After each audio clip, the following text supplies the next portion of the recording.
अंत समय हो जाता है, अंत समय हो जाता है, उसके नाती रह जाते हैं। क्या रह जाते हैं?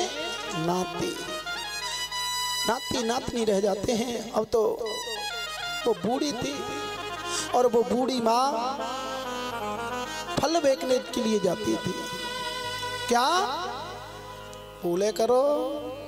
फल बेचने के लिए जाती थी और उन फलों से जब बेचकर अपने बच्चों का भरण पोषण करती थी, अपने बच्चों का, अपने नाती नातनी का भरण पोषण करती थी।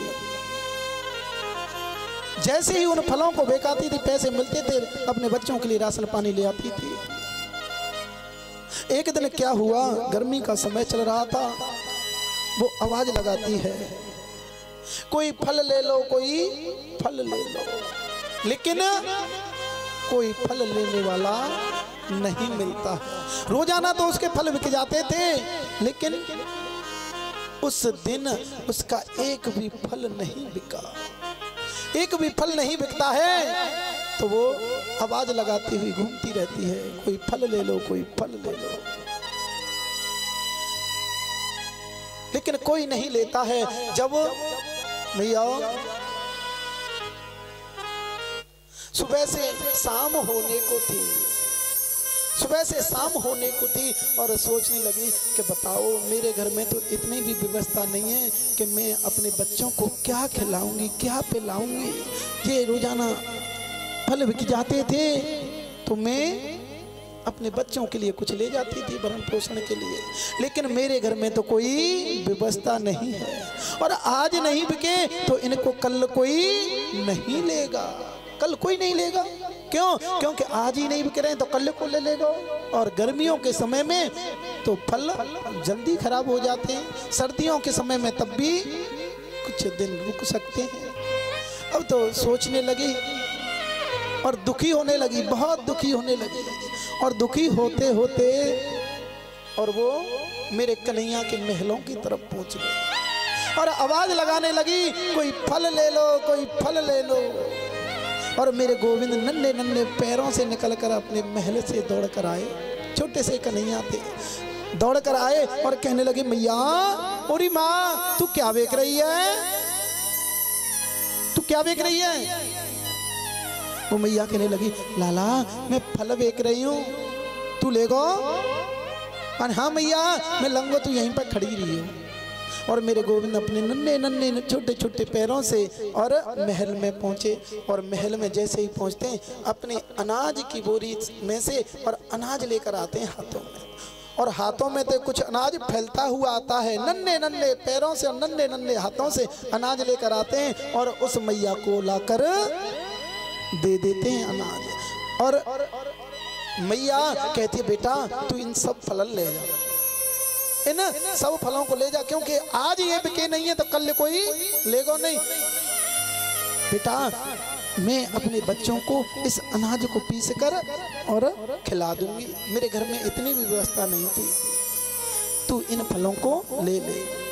और मैया, मेरे कन्हैया ने कहा, नहीं मैया मैं तो थोड़े से फल खाऊंगा, तू मेरे को थोड़े से दे दे। लेकिन उस मैया ने वो फल सारे मेरे गोविंद को दे दिए और वो अनाज था ना, एक कपड़े से ढक लिया। जैसे ही ढका और जाने लगी और जैसे ही अपनी झोपड़पट्टी में आई, अपने बच्चों के पास आई और जैसे ही वो चादर हटा कर देखी तो वो हीरे जवाहरात सोना चांदी ऐसा में दिखने लगा। अब तो मैया सोचने लगी कि बताओ मैं तो कण कण के लिए, दाने दाने के लिए मुहताज थी, और आज मेरा गोविंद, बताओ वो भी कोई द्वारिकाधीश था, वो भी कन्हैया था, उसे पता नहीं थी कि गोविंद का महल है। और जैसे ही हटाकर पर्दा देखा तो वो हीरा जवाहरात थे। तो मैया कहने का मतलब है, संतोषी सदा सुखी, साईं इतना दीजिए या में कुटुंब समाए, और मैं भी भूखा ना रहूं, कोई साधु न भूखा जाए, कोई साधु न भूखा जाए। वो संतोषी थी, उसे लेकर आई। जैसे ही उसने हटा कर देखा तो बहुत हीरे जवाहरात थे। तो मैया कहने का मतलब है, इन संसार वासियों पर भरोसा नहीं करना चाहिए। भरोसा किस पर करना चाहिए? गोविंद पर करना चाहिए। जब देता है ना तो छप्पड़ फाड़ के देता है, पता भी नहीं चलती कहाँ से देता है, कहाँ से आ रहा है, कहाँ से नहीं जा रहा। और जब लेने पे आ जाए तो चमड़ी भी उधेड़ लेता है। इसकी पता नहीं कैसे देता है, कहाँ से देता है, क्या करता है, क्या नहीं करता है। इन संसार वासियों से कभी उम्मीद नहीं करनी चाहिए। उम्मीद करनी चाहिए, मांगना चाहिए तो हमेशा गोविंद से मांगना चाहिए। लेकिन कहते इसलिए कि माँ अपने बच्चे को दूध कब तक नहीं पिलाती?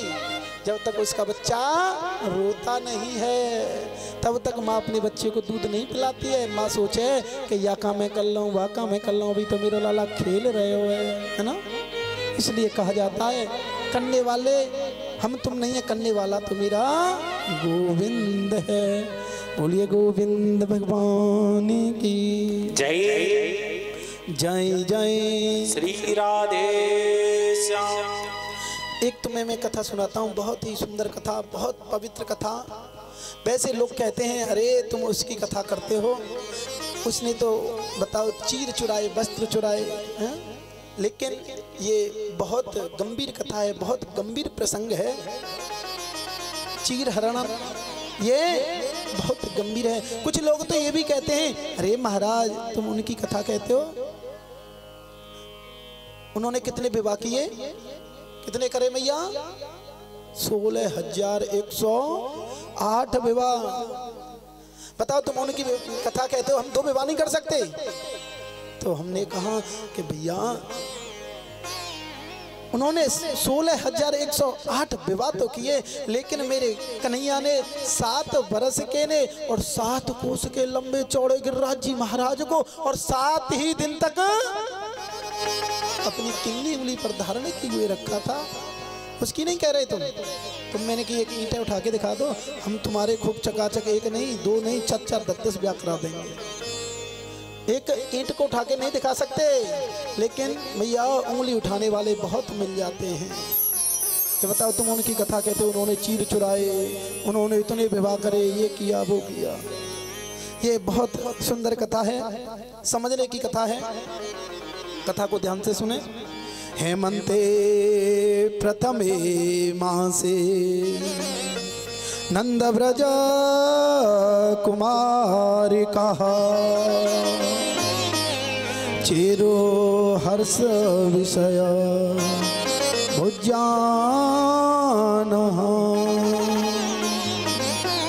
कात्यायन चरवंताम। जरा आपको मैं स्पष्ट कर दूं, और ये बड़ी पवित्र कथा है। चीर हरण की कथा बड़ा गंभीर प्रसंग है। 84 कोस के ब्रज मंडल में रहने वाली गोपी प्रातः 4 बजे उठती हैं, प्रातः 4 बजे जगती हैं, ब्रह्म मुहूर्त में उठती हैं, प्रातः 4 बजे खड़ी हो जाती हैं और स्नान करती थी ना मैया, तुमने भी किया होगा, करती थी। और ब्रह्म